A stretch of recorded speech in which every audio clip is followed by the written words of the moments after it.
আমি এখন ঠাকুর বাড়িতে। তো সন্ধেবেলা আমরা এসেছি, ঠাকুর বাড়ি প্রার্থনা টার্থনা হয়ে গেছে।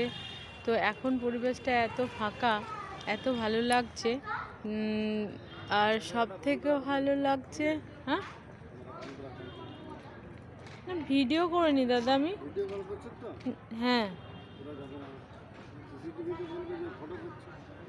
ও না, আমি নিজের মুখে। তো আমরা সকাল এখানে এসেছি, আসার পরে প্রার্থনা হয়ে গেছে। আর তখন অনেকটাই ভিড় ছিল, এখন পুরো ফাঁকা। তো এই জায়গাটা এত ভালো লাগছিল, মনে হলো এখানে দাঁড়িয়ে একটু ব্লগ করে নিই। তো আজকে সকাল 7টা নাগাদ আমরা বৈদ্যনাথ ধামে এসেছিলাম। বৈদ্যনাথ ধাম গেছিলাম পুজো করতে। বৈদ্যনাথ ধামে গিয়ে এত লাইন ছিল, এত গরম ছিল। তো যাই হোক, আমরা লাইনে 4 ঘন্টা লাইনে দাঁড়িয়ে আমরা পুজো দিয়েছি। 4 ঘন্টা লাইনে দাঁড়ালেও যাই হোক সেই কষ্টটা হয়নি, যেহেতু পুরো ভিতরে ছিল, মাথার উপর ফ্যানও ছিল। তো খুব স্লো গেছে 4 ঘন্টা, সব কিছু মেনে নিলাম। কিন্তু আমি অনেক জায়গায় ঘুরেছি, যেমন আমি যেমন কী বলে কেদারনাথ, তিরুপতি, মীনাক্ষী মন্দির অনেক জায়গায় গেছি। কিন্তু অনেক জায়গাতে গিয়েও না এতটা মানে এত ভিড় দেখিনি। তারপর ওখানে ভিড় হলেও সুন্দর দর্শন হয়েছে, পুজো দেওয়ার ব্যবস্থাও আছে এখানে।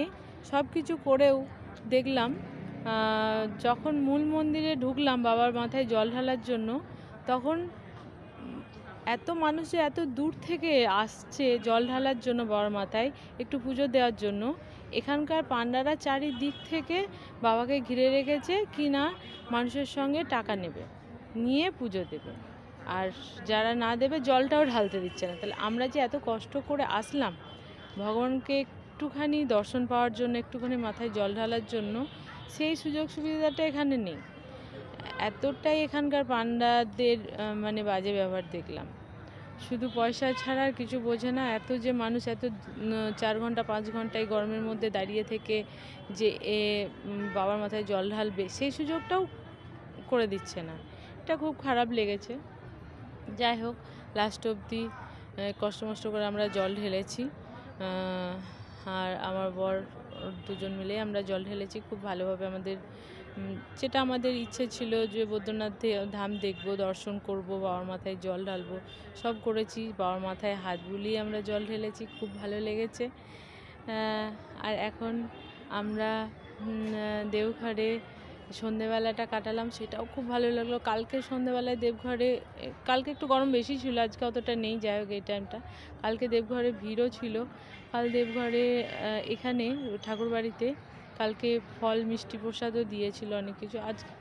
কাল হয়তো কিছু ছিল স্পেশাল ডে, আজকে নেই। যাই হোক, কালকে সকালবেলা আমরা আবার বাড়িতে বেরিয়ে যাচ্ছি এখান থেকে। আমাদের সাইট সিন, তারপরে এখান থেকে কোথাও যাওয়ার কথা ছিল, কিন্তু এত গরম বলে আমরা আর এগোলাম না। তো যাই হোক, কালকে আমরা বাড়ি চলে যাচ্ছি। চলো, আজকের ব্লগটা এখানেই। চলো, টাটা।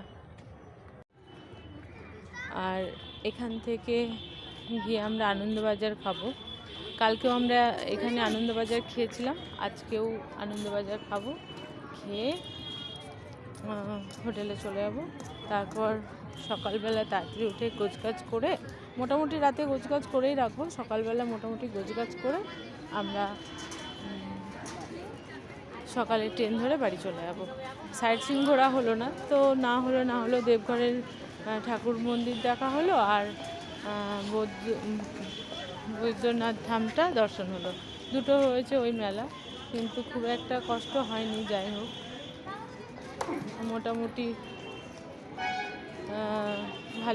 ভালোই ঘুরেছি। যেহেতু খুব রোদের তাপ আছে, কিন্তু খুব ভ্যাপসানি গরমটা নেই। যাই হোক, চলো আমরা আনন্দবাজার খেয়ে এখন একটু ঘুরবো, ঘুরে তারপর আমরা আমাদের রুমে চলে যাব। চলো, টাটা।